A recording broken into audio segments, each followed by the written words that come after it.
आदरणीय तुमचे आमचे सर्वांचे लाडके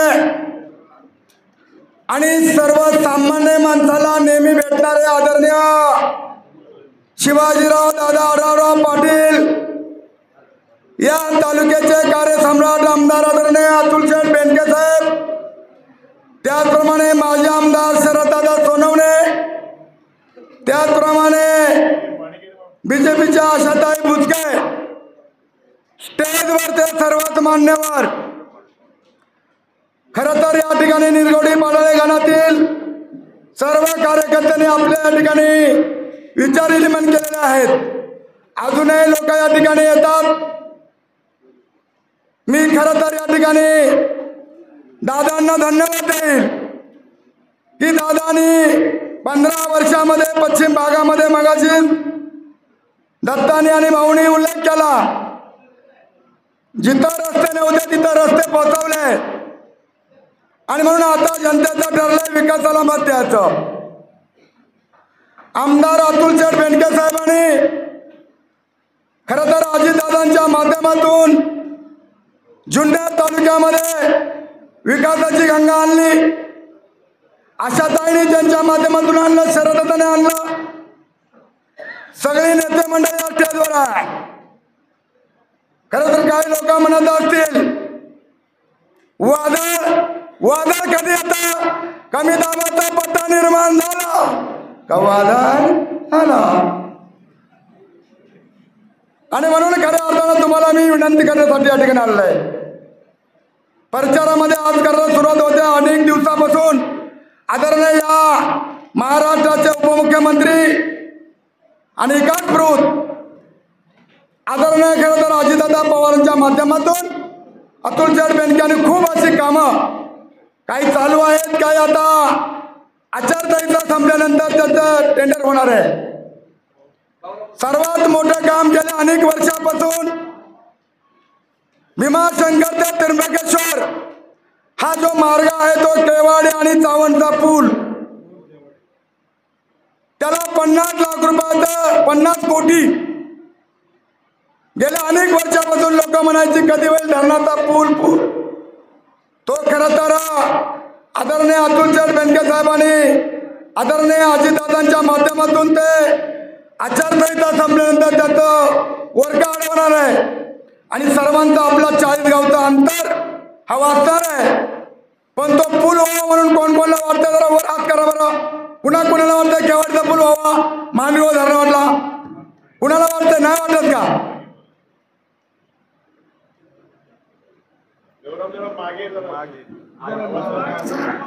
धन्यवाद. आपण खरं तर विकासाच्या मागे आपण सर्वांनी ठरवलंय. मी खरं तर आदरणीय अतुलशेठ बेनके साहेबांनी माझ्याकडे इथं आता वेळ नाही, दादांना पुढे कार्यक्रम आहे, पण प्रत्येक गावामध्ये आमदार अतुलशेठ बेनके साहेबांनी आणि अजितदादांनी कामं प्रत्येक गावामध्ये 25 लाख 20 लाख 30 लाख 50 लाख 1-1 कोटीपर्यंत अशी कामं, आणि त्यामध्ये खरं तर आशाताईंनी आणि शरददादांनी सुद्धा खूप कामं केलेत. पण मी नेते मंडळाला एवढं सांगाल की आपण जसे सर्व ही महाआघाडी आपण सर्वांनी सर्वांच्या कार्यकर्त्यांना आदेश दिले पाहिजे. प्रचार सभा सुद्धा घेण्याची गरज नाही. प्रत्येक कार्यकर्त्यांनी त्यांचं गाव सांभाळलं ना पुरेसे झालं. कारण आज जर म्हणलं शिवसेना, बीजेपी आणि राष्ट्रवादी, मग विरोध राहिला कुठं? हे तिन्ही नेते जर एकत्र आले असतील आणि त्या गावामध्ये असणारे कार्यकर्ते, नेत्यांच्या भोवतीने फिरणारे कार्यकर्ते जर एकत्र आले ना आपला गाव सांभाळला, नेत्यांकडे जायचं कमी केलं तर काय मतदान व्हायला टाइम लागणार नाही. पण माझी विनंती आहे की एवढा 8 दिवस नेते मंडळी का जाऊच नका, ज्याने त्याने आपलं गाव सांभाळा. नाहीतर मग आपलं उठलं चालं नारायणगावला, उठलं चालं आढळराव साहेबांचं. हे करण्यापेक्षा आशाताई तुम्ही नेते आहात आणि हा अपमान समजायला मतदान कमी झालं. मी त्या दिवशीच माझ्या भाषणामध्ये सांगितलेलं आहे, म्हातारा मिळाला तर चालेल पण काळ नाही सोकावला पाहिजे. म्हणजे काम करणाऱ्या माणसाला मतदान झालं पाहिजे. जो माणूस आयुष्यभर समाजामध्ये आपण खरं तर लांडेवाडीला पाहिलं, रविवारी जनता दरबार असतो, कोणीही जा, त्या ठिकाणावरून जेवल्याशिवाय माणूस चहा पिल्याशिवाय घरी येत नाही. काम तर होतच. आणि असा माणूस खरं तर आज तुम्हा आम्हाला सर्वांना आपण इथं सभेला आलो म्हणजे झालं असं काही नाही. प्रत्येकाने फक्त ज्याची त्याचं गाव सांभाळायचं आहे. काही गैरसमज झाले असतील, काही छोट्या मोठ्या कार्यकर्त्याच्या नाराजा असतील, मी त्यांना विनंती करतो, दिलगिरी व्यक्त करतो का त्या नाराजा काढून टाका. आमदार साहेब तुम्हाला स्वतः फोन करतील, आशाताईच्या कार्यकर्त्यांना आशाताई फोन करेल, शरददादांच्या कार्यकर्त्याला शरद फोन करतील. नेते मंडळाला माझी विनंती आहे, तुम्ही आमच्यासारखी माणसं पुढे पुढे करणाऱ्यापेक्षा तुम्ही कार्यकर्त्यांना फोन करा. कार्यकर्त्यांना सांगा मतदान काढून आणा, मतदान करून घ्या. तिन्ही नेते स्टेजवर बसलेत. तिन्यांना मी सांगतो की तुम्ही मी आमदार साहेब तुम्हाला यादी देईल, तुम्ही करा 50 लोकांना फोन, आशाताई करील 50 लोकांना फोन, शरददादा करील 50 लोकांना फोन.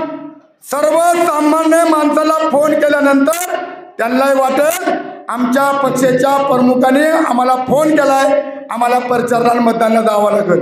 जसं मला अजितदादाने फोन केला, आमदार साहेब फुलवडे साहेबांनी सांगितलं होतं अजितदादांना फोन करा. फोन केल्यानंतर मी पावलं, कारण दादा हा कामाचा माणूस आहे. अजितदादा सारखा काम करणारा माणूस महाराष्ट्रात तर काय पण देशामध्ये नाही. आणि अशा माणसाचा हात बळकट करायचे. आणि म्हणून आपल्याला खरं तर घड्याळाला मतदान करून येत्या 13 तारखेला तुम्हाला आणि आम्हाला वाणी साहेब तुम्हाला काय व्हिडिओ शूटिंग घ्यायचं घ्या, काळजी करू नका. या ठिकाणी सर्व पत्रकारांना मी धन्यवाद देतो संदीप भाऊ तुम्हाला. आणि म्हणून निश्चितपणे सर्वांनी या ठिकाणी डोळ्यात वाद घालून आपल्याला सर्वांना काम करायचं. मग या आमच्या मावळपट्ट्यामध्ये सगळे सरपंच मंडळी या ठिकाणी आलेले आहेत, सर्व कार्यकर्ते या ठिकाणी आले. सर्व कार्यकर्त्यांना माझे हात जोडून विनंती, आपल्यातले किरकोळ कारकोळ दत्ताभाऊ आहे ना, हां मग काळजी नाही. आणि म्हणून अशा प्रकारचं आपण पारवरून पठारापासून तर खालीपर्यंत आपण गावोगावी 8 दिवस आपल्याला तिकडं फक्त 1 दिवस आपल्याला सभेला जायचे दादांच्या. नंतर आपले प्रत्येकाने पश्चिम भाग आणि गाव ज्याने त्याने जर तिथं गाव पाहिलं तर कुठंच अडचण येईल असं मला वाटत नाही. कारण खूप अशी कामं ह्या 2-3 वर्षामध्ये प्रमाणाच्या बाहेर कामं झालेली आहेत. आणि म्हणून ती भास्त करण्यापेक्षा तळागाळामध्ये जाऊन आपण सर्वांनी खुशीखुशी काम केलं पाहिजे. माझा शब्द आहे तो खुशीखुशी. आणि खुशीखुशी दादा तुम्ही निवडून याल, कुठल्या प्रकारची मनामध्ये शंका नाही. कारण दादाच्या बाबतीमध्ये सर्वांचंच मत या ठिकाणी खरं तर पॉझिटिव्ह आहे. आणि दादांना मतदान किती आहे? 25 लाख. आपलं काय म्हणजे 25 लाख म्हणजे कुठवर आहे मतदान. आणि म्हणून तिकडं सुद्धा पुण्यामध्ये महेशदादा असतील, तिकडं लांडे असतील, इकडं आमच्या दिलीप रेवळ सगळी माणसं ताकदीने बी लागलेत. फक्त आता इकडं झालंय कसं, मावळपट्ट्यामध्ये कोणी येते आणि त्या ठिकाणी पत्रक लावते आणि काही पुढे सोडते. पुढे नाही सोड ठेवू नका. आरक्षण आपल्या हक्काचं नाही कुणाच्या बापाचं. हायकोर्टाने निर्णय दिलाय. डॉक्टर बाबासाहेब आंबेडकरांनी लिहिलेली घटना कुणाच्या बापाच्या बापाला बदलता येत नाही, न महाराष्ट्र शासनाला न केंद्र सरकारला. आणि म्हणून कोर्टाने निर्णय दिलाय का आरक्षण कुणाचंही कोणाला देता येणार नाही. आरक्षणाचा मुद्दा कधी येतो? निवडणूक आली का नाही भूत पुढं तुमचं आरक्षण जाईल. आणि आता असं झालं आणि उद्या कसं झालं, कुठेतरी चावडीवर बैठका करण्यापेक्षा आपलं आरक्षण कुठं जात नाही. ती घटना कोणी बदलीत नाही. त्याच्यामुळे तुम्ही एकदम बिंदास राहा. अशा प्रकारची विनंती मी सर्व पश्चिम भागातील कार्यकर्त्यांना हात जोडून करतो. आणि कार्यकर्त्यांना परत एकदा विनंती करतो की आमदार साहेबांना वेळ घालवण्यापेक्षा ज्या ज्या कार्यकर्त्यांनी जिथे गाव बघा, सगळ्यांना मी नावानिशी सांगल. कोण कोण कार्यकर्ते तिकडे जातात गावात फोन पण करत नाही का चला सभेला, असं काय बाबांनो करू नका. निवडणूक झाल्याच्या नंतर ज्या गावामध्ये मतदान कमी होईल त्या गावच्या माणसाला आमदार साहेब आशाताई शरदाता दाता येईल का? काय सांगाल तुम्ही? मतदान जर कमी झालं तुम्ही काय सांगाल? तर ती तुमच्यावर माझ्यावर आली नाही पाहिजे याची काळजी प्रत्येक कार्यकर्त्यांना घेतली पाहिजे. इथं आले गेले असं काय मित्रांनो, मित्र म्हणून सांगतो, सगळे सरपंच आपले, प्रत्येक गावचा सरपंच राष्ट्रवादीचा, बीजेपीचा, शिवसेनेचा. आणि मग आपण ती वेळ नाही आणली पाहिजे. विरोधकांना काय बोलायचं ते बोलू द्या. आपण आपलं काम ठामपणे करा. निश्चितपणे दादांच्या बाबतीमध्ये मी तर काय, दादांचा पहिल्यापासून आढळराव पाटील साहेबांचा मी फॅन आहे. दादाने खूप त्यांच्या काळामध्ये भरपूर अशी कामं केली. मगाशी ती जी सांगितले रस्ते बिस्ते आणि प्रत्येक गावामध्ये सभा मंडप, त्यावाडी असेल, तळेची वाडी असेल, आजनावळ असेल, दादाने जिथं जिथं पत्र दिली ती कामं झालेली. एकाच कामावर मी बोलणार नाही, परंतु आताची जी कामं चाललेली आहेत आणि पुढे जी कामं करायची आहेत ती खरं तर आदरणीय अतुल बेनके साहेबांनी, अजितदादा आणि आशाताई आणि शरददादा, तुम्ही तिन्ही मंडळींनी जरा ताकदीने मिलगा. तुम्ही 3 नेते, जसं आम्हाला कमीपणा वाटेल तसं तुम्हालाही नेत्यांना कमीपणा वाटेल. तुम्हाला पण वरचे नेते विचारतील ना, शरददादांनी, आशाताईंनी आणि अतुल शेटनी काय केलं जुन्नर तालुक्यात. मेन तुम्ही आहेत, तुमच्यानंतर आमचा नंबर आहे. आणि म्हणून तुम्ही सुद्धा त्याची काळजी घ्या.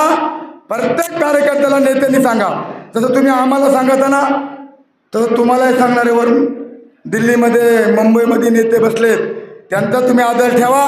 तुमचा आम्ही आदर ठेवतो.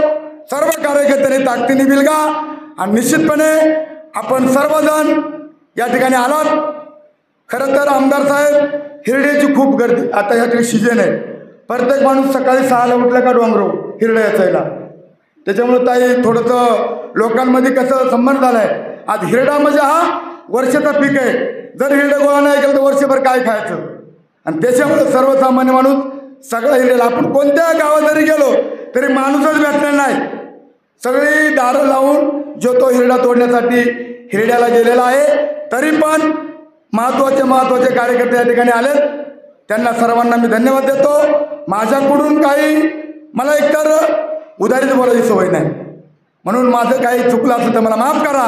पण तुम्ही आम्ही सर्वांनी ताकदीने, मी आता नेत्यांनाही सांगितलंय, तुम्हालाही सांगितलंय, माझं मलाही मी सांगितलंय. आणि म्हणून अशा प्रकारचं तुम्हा आम्हाला सर्वांना चांगल्या प्रकारचं आपल्या निरगुडे पाडळी गावातील सगळ्यांनी आपली काळजी घ्या. आणि घड्याळाच्या चित्रावरती येत्या 13 तारखेला बटन दाबून माननीय आढळराव पाटील यांना प्रचंड बहुमताने विजय करा, विजय करा.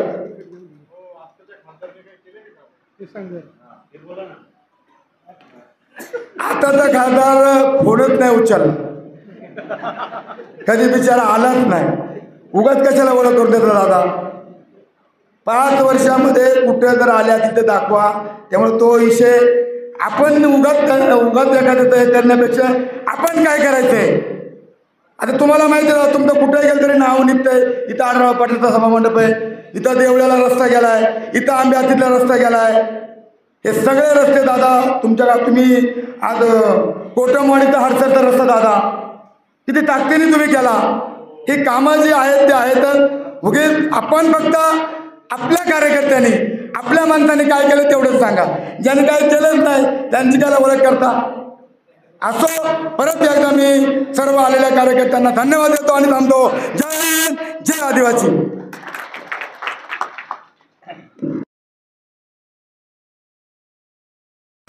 मान्यवरांना बोलायचं होतं, परंतु आपल्याला सगळ्यांना 13 तारखेला घड्याळाचा विचार करायचा आहे. म्हणून या ठिकाणी मी विनंती करतो, जिल्हा परिषदेच्या आशाताई बुचके यांना मी विनंती करतो की आपण सभेला संबोधित करायचं आहे.